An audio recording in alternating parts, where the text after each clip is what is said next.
தமிழ் குடும்பக் கதையின் அடுத்த கட்டத்தில் நிகழப்போகும் சம்பவங்கள் பல நாட்களாக மனதில் தேங்கி கிடந்த உணர்வுகளை ஒரே நேரத்தில் வெளிப்படுத்தும் வகையில் அமைகின்றன. நீண்டகால பிரிவும், தவறான புரிதல்களும், குடும்பத்தினரின் பிடிவாதங்களும் ஒரு தாயின் மனதில் இருக்கும் பாசத்தை ஒருபோதும் குறைக்க முடியாது என்பதை இந்த நிகழ்வுகள் மிக ஆழமாக உணர்த்துகின்றன. அதிகாலை நேரத்தின் அமைதியில் எவரிடமும் எதையும் சொல்லாமல் ராஜாங்கம் வீட்டின் வாசலுக்கு வந்து நிற்கிறாள் தமிழ்செல்வி. அந்த வீட்டினுள்ளே இனி எந்த சூழ்நிலையிலும் நான் மீண்டும் காலடி எடுத்து வைக்க மாட்டேன் என்று மனவேதனையுடன் சத்தியம் செய்து வெளியேறிய அவள் இன்று மீண்டும் அதே வாசலில் நிற்பதை பார்த்ததும் அங்கே இருந்த அனைவருக்கும் அதிர்ச்சி ஏற்படுகிறது. குறிப்பாக ஈஸ்வரியின் முகத்தில் கோபம் தெளிவாக தெரிகிறது. இவ்வளவு உறுதியாக பேசி சென்றவள் இப்போது மீண்டும் எதற்காக வந்திருக்கிறாள் என்ற கேள்வி அவளுடைய மனதை ஆக்கிரமிக்கிறது. அவள் நேரடியாக தமிழ்செல்வியை பார்த்து, இப்போது என்ன முகம் காட்டி வந்திருக்கிறாய்? குழந்தைகள் மீது இருக்கும் பாசம் உன்னை மீண்டும் இந்த வீட்டின் வாசலுக்கு கொண்டு வந்து விட்டதா?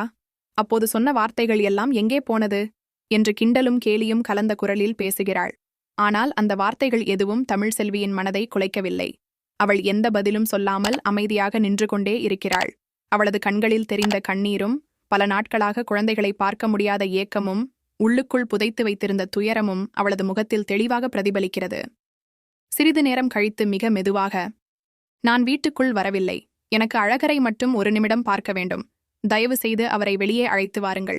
ஒரு முறை பார்த்துவிட்டு உடனே கிளம்பிவிடுகிறேன் என்று பணிவுடன் கூறுகிறாள்.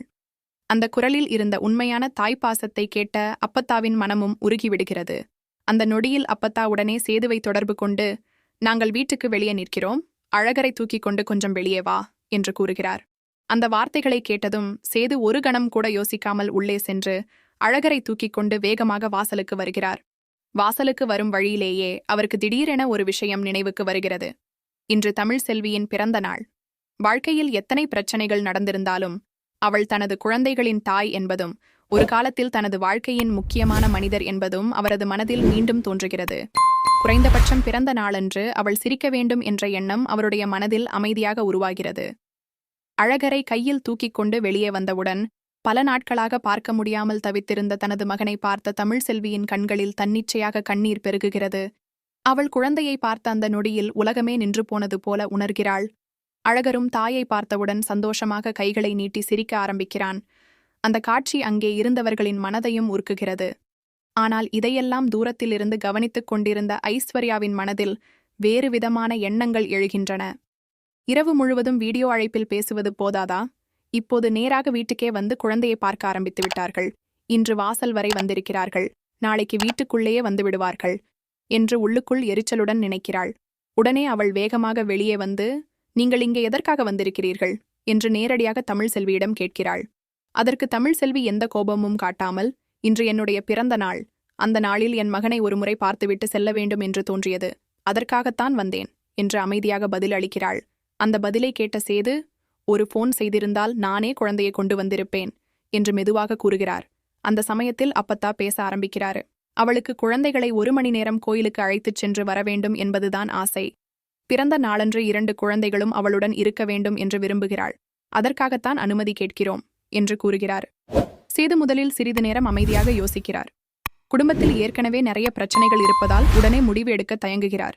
ஆனால் தமிழ்செல்வியின் தமிழ் குடும்பக் கதையின் அடுத்த கட்டத்தில் நிகழப்போகும் சம்பவங்கள் பல நாட்களாக மனதில் தேங்கி கிடந்த உணர்வுகளை ஒரே நேரத்தில் வெளிப்படுத்தும் வகையில் அமைகின்றன.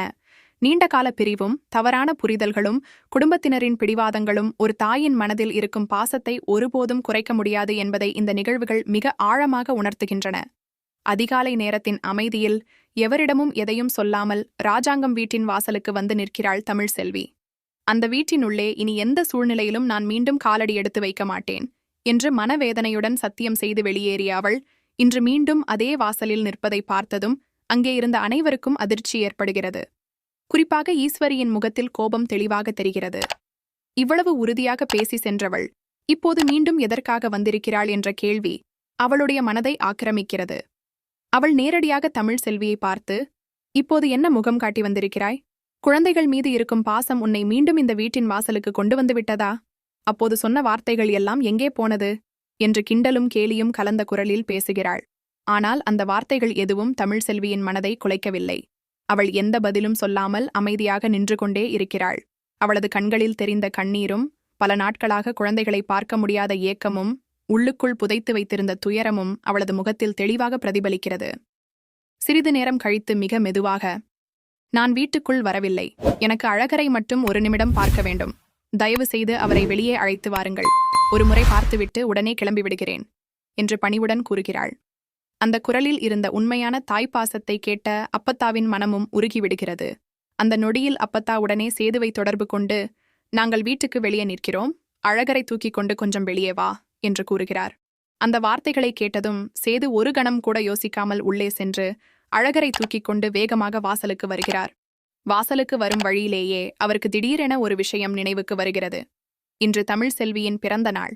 வாழ்க்கையில் எத்தனை பிரச்சனைகள் நடந்திருந்தாலும் அவள் தனது குழந்தைகளின் தாய் என்பதும் ஒரு காலத்தில் தனது வாழ்க்கையின் முக்கியமான மனிதர் என்பதும் அவரது மனதில் மீண்டும் தோன்றுகிறது.